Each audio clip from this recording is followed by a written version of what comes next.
So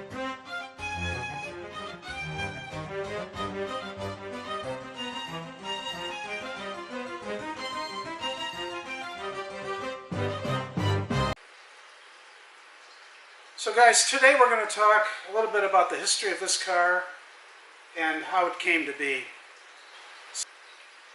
So in 2003, Chevrolet took the C5 Corvette and made a special edition package that would commemorate the 50 years of Corvette.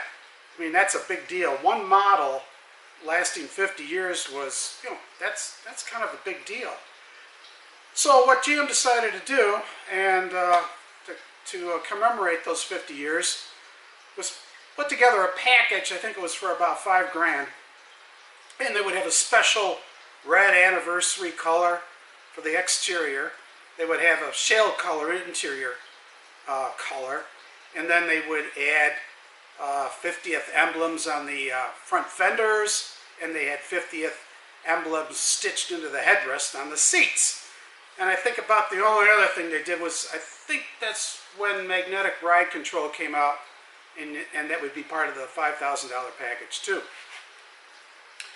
Well, previous to the 2003, and going back a couple of years, I'm not exactly sure when, but this was all being discussed by GM to do that with the Corvette in 2003. There was a fellow by the name of John Thomas. He worked for a company called Magna-Steer.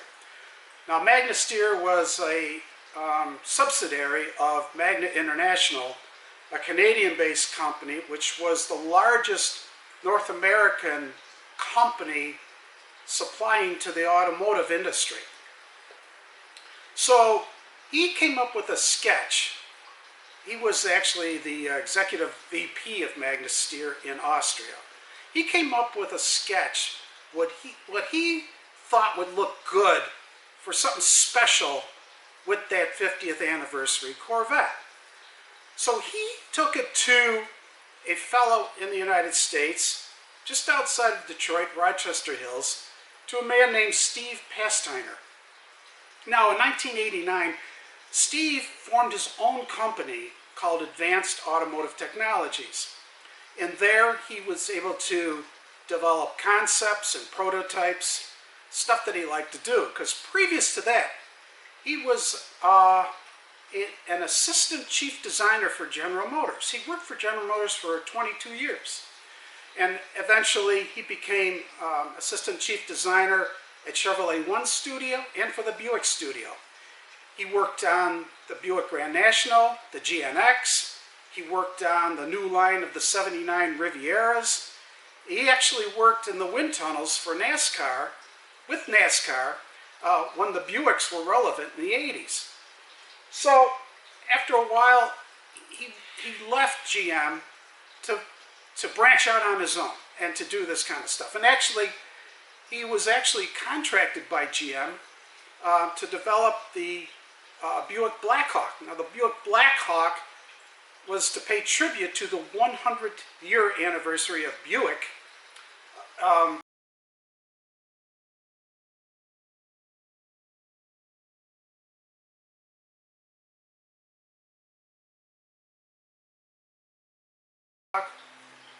So the Buick Blackhawk would be the show car to showcase 100 years of Buick being in business. Anyhow, getting back to Magna-Steer, John Thomas brought his sketch to Steve Pastine. And Steve took a look at the sketch and said, "Oh, I like this." And so they decided to go further on it. And Steve kind of took the sketch and he refined it, smoothed out the surfaces, and then they finally built a clay model of the car. Now this was like, I don't know if it was a third scale or half scale of an actual size car, but it was a reduced scale, but to scale. And so when they were satisfied with that, they finally developed the fiberglass version of it, of that same scale, like whether it be a third or a half, I'm not sure which. And they took that scale model outside, photographed it in such a way that it looked like a full-size car. Well, it turned out beautifully. They were Magnus Steer and Steve Pastner are both very thrilled with it. GM, it was presented to GM, and again, this was back in the early 2000s, 2001, something like that. Like I said, a couple of years before the 2003 was actually born. So they took it to GM. GM ultimately declined to produce the car. They liked it, but the problem was they had so many other things in the fire at the time. Already they were developing the C6 platform, and they also had the XLR in the works. And the time and the money were big constraints because you're almost producing a different car that might need certification and everything else. And for a low production type edition, it just wasn't in the cards for GM. So I don't know all the details between, but anyhow, GM declined them. So I don't know all the details between Magnus Steer and what happened with Steve Pastner, but it came to be that Steve liked the car so much, he wanted to build it. Well, at that time, Magnus Steer, because GM didn't want it, they kind of abandoned the idea. So Steve must have worked out an arrangement with Magnus Steer that he was able to produce this vehicle for himself, so that you could donate a C5. If you had a C5, you could donate it with Steve, and they would make the conversion into what you see here. Now, at the time, when they do the conversion, all the panels except for the windshield, the doors, the rocker panels, and the tonneau cover would come off the car, and all new panels would be put on, from the hood, front fenders, the rear deck lit, everything. So the 16 pieces of chrome that were on this car included the headlight bezels and the cage for the headlights and the front bumpers, the grill surround, and the front license plate holder. Then you have the rear bumper, the taillight with its own chrome bezel, the rear license plate holder, and the curved center rear bumper. And the side spears.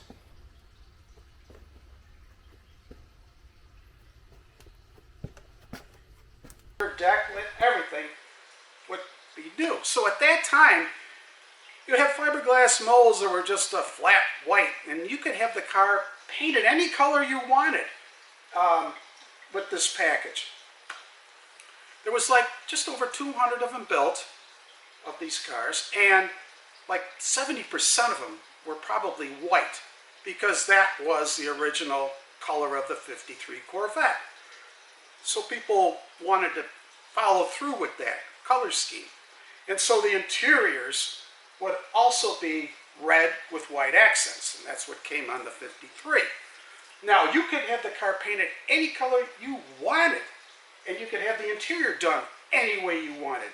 The leather could be changed to different colors, the panels, the door panels, anything you wanted. So it was like a palette, a clean palette for whatever you wanted. So this particular car, this one was owned by a California couple, and they wanted just the opposite theme. They wanted, instead of a white car, they wanted a red one. Instead of a red interior, they wanted a white interior with red accents. So that's what they wanted, and that's what they got. So, and you could even order dress-up items in the engine compartment. This car has like beauty covers over the injectors that have like the old Corvette script.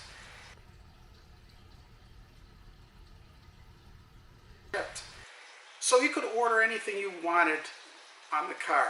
And this car also, at the time, they put Borla exhaust on. It sounds great. I'm not exactly sure of the timeline that these cars were produced, but I think it was around between 2002 and 2010. And it was the vision of John Thomas and Steve Pastner that the car not look exactly like a 53. Instead, they wanted to imagine what this car, the 53, would look like in the modern age of today, or in that case, back in the early 2000s. So it was back in 2005. My best friend, who was also a Corvette guy, he had a number of them. At the time, he didn't have a Corvette. He came to me and said, "Gary, if you find something different, something that I might be interested in, let me know." And I says, I just recently saw some pictures of a concept Corvette in Motor Trend. And I says, "You might be interested in that." So I showed him the pictures. He goes, "What do we do?" "Let's take a ride." I said, "Let's take a ride just outside of Detroit and see these cars, see how they're produced, and see what's required." So we did. We went down to just outside Detroit. It was Rochester Hills. And then he saw the operation, and he said, "Where do I sign up?" So at that point, we were on the lookout to get a C5 to donate so he could have essentially this car. We made a couple of trips down to see the progress of the build taking place, until finally we got the call that the car was finished. And let me tell you, we went down there, we rented a car, went to Rochester Hills, and then we prepared to drive the car home. The rubbernecking that was on the highways was unbelievable. There would be cars speeding up to get ahead of us, then a guy would lean out the window looking back, taking pictures. It was that way all the way back to Niagara Falls, and we had a blast, and it was, I'll never forget it. At the time, there was no way I could swing getting one of those cars, because the expense was, quite a bit. I mean, if you had like a C5 that you just bought, let's say you bought it new even, I mean, that was like 46, 48,000 depending on the year, 2000 to 2002 or whatever. And so then the package, I think, was around 34,000 to have the car done, and then that didn't include extras. If you wanted special interior, if you wanted special everything, and so that just added on. So it wasn't cheap. In today's dollars, it would have been around 150,000, I think, to get this car. So there was no way I was going to be able to swing that at that time. I was lucky to find this, and it's been many years later now, and so my friend, and I'll show you a couple of pictures, it was burnt orange, the car on the exterior color, and it was one of AAT's favorite build-outs. So I just wanted to give you a brief history of how this car came to be and my connection with the car. And after my friend and we drove his car home, I never forgot about the car. It always stuck with me, and I always kept an eye out, just a little eye out, for any of these cars come along. They're not readily available. You can always find one somewhere that's for sale. Most of them are people's collections, and then you see them come up on Barrett Jackson or Mecum or something like that. At this point in time, they don't go for a heck of a lot of money.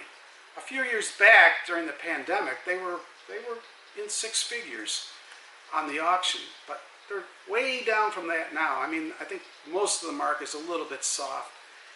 So anyhow, this one came available for me, and I was able to negotiate a really decent price for it. It took some doing to get it in this condition, but I'm so thrilled with it. So I just wanted to give you a little bit of the history of the car and the people involved, and it's been an exciting journey with this one. Okay, guys, I guess I'll talk to you on the next video.